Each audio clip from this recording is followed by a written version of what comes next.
Njeriu, krijesa më e bukur e kësaj bote. Nuk ka gjë më të bukur mbi planetin Tokë se sa ju njerëz. Në Kur'an, Zoti i lartësuar thot për ju: ne i kemi nderuar bijtë e Ademit, i kemi mbartur në tokë e në det, dhe i kemi furnizuar me të mira, i kemi favorizuar ndaj shumë krijesave të tjera. Surja Isra 70. Ti o njeri, je thesari më i shtrenjtë në këtë jetë.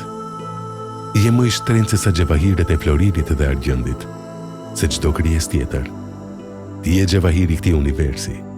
Prandaj mos ja humb vlerat e vetes duke dalë kundër Zotit, duke kundërshtuar të dërguarit e tij dhe duke refuzuar ligjet e tij. Ti o njeri je privilegjuar me fjalën hyjnore, ku manifestohet përkujdesi i Zotit. Gjithçka në tokë të është nënshtruar për të të shërbyer ty. Detrat, lumenjt, pemët, frutat, malet, të gjitha janë krijuar për të lumturuar dhe kënaqur ty. Festivali i kësaj jete është organizuar për ty. O njerëz, ne të gjithë jemi vëllezër, pasi ajo që na bashkon është humanizmi. Ne jemi banor të këtij planeti dhe ne të gjithë jemi stolia më e madhe e tij.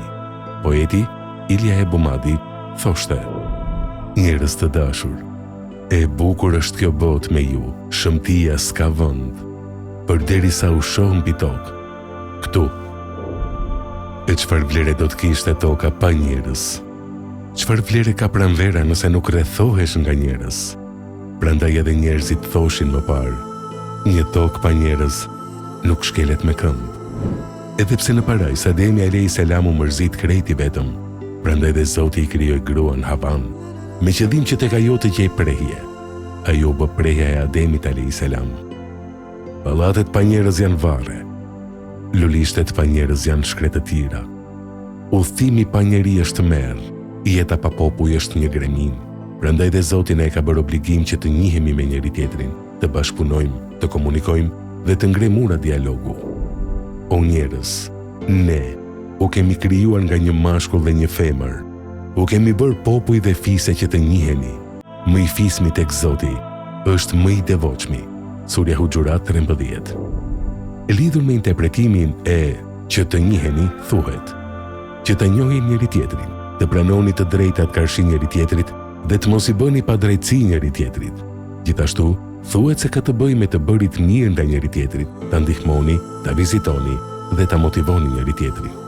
Vëllezër të nderuar, le të bashkohemi në hijen e një bese të përbashkët, të mos adhurojmë zot tjetër përveç krijuesit, duke mos i shoqëruar rival, të mos i bëjmë padrejtësi njëri tjetrit, të mos pushtojmë njëri tjetrin, të mos përjashtojmë njëri tjetrin, të mos vrasim njëri tjetrin. Le të bashkëpunojmë për ndërtimin e një jete të bukur mbi tokë, për ndërtimin e një civilizimi me bazë drejtësimi, një qytetërim i vlerash, ku mungon padrejtësia, tradhtia, mashtrimi, plaçkitja dhe banditizmi. Hidhni armët nga duart dhe në vend të tyre mbani degët e ullirit.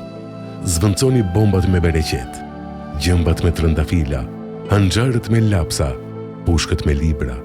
Le të jetojmë në paqe dhe siguri me vetet, familjet, fqinjet dhe kombet tona. Neve na lipset paqe, ushqim, dashuri, respekt, miqësi dhe harmoni, më shumë se sa lufta, vrasjet, konfliktet dhe polemikat. O ju që keni besuar, bëhuni totalisht pjesë e paqes.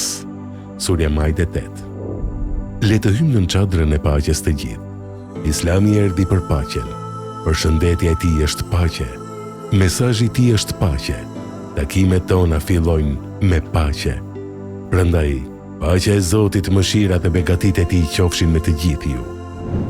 John C. Maxwell, në librin e tij të mrekullueshëm, Fitoria me njerëzit, bën thirrje për të mos hapur luftra me njerëz, individ, qofshin apo grupe, sepse në fundit do të jesh i humbur. Metoda e Kuranit është depërtimi në zemrat e tjetrit me mirësi. Thotë Zoti në Kuran: ktheje me atë që është më e mirë dhe do të shohësh se armiku do të shndërrohet në mik të ngushtë. Në dhomën time, mumbi vendin ku vle, kam të shkruar, dhe ata që vetë përmbahen dhe i falin njerëzit. Sa herë që lexoj ndonjë kritik që më bëhet, ndonjë sharje dhe ofendim, më kujtohet ky pasazh i Kuranit dhe them me vete: Zoti u fal. Në duhet që të mirën që kemi brenda në zemra ta kultivojmë dhe shtojmë. Nëse tjetrit afrohet një hap, afroju 10 hapa. Nëse të zgjat dorën dhe ta shtrëngon atë, ti hidhu në qafë dhe përqafoje. Nëse të përshëndet, ktheja me një përshëndetje më të mirë. Dil nga baqa e uris, mlefit dhe smirës, për në baqën e dashuris, paqes, vllazërisë dhe delirësisë. Shkuli gjëmbat dhe ferrat nga lulishtja e zemrës tënde, dhe në vend të tyre mbidh lule dhe trëndafila.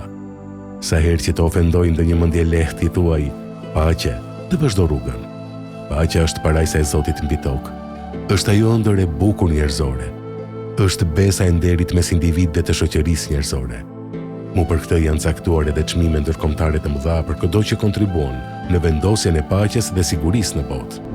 Erik Hofer, në librin e tij Besimtari i sinqert thotë: ekzistenca individuale dhe kur ka një kuptim, është e kotë, e pa vlerë dhe e pa kuptim. Ajo i ngjan më shumë mëkatit. Më pas, ai bën thirrje për shpirt kolektiv, tolerancë dhe ndershmëri në komunikimin me njerëzit. Sa prekës është qëndrimi i profetit Muhammed a.s. me kreun e munafikëve, Abdullah ibn Ubej ibn Selul, i cili kishte komplotuar kaq shumë për ta shuar dritën hyjnore dhe të dërguarin e Zotit a.s. Nuk dua të flasin njerëzit dhe të thonë se Muhamedi vret shokët e tij. U tha atyre që e kundërshtuan aktin e tij fisnik. Larë këtë tjetër.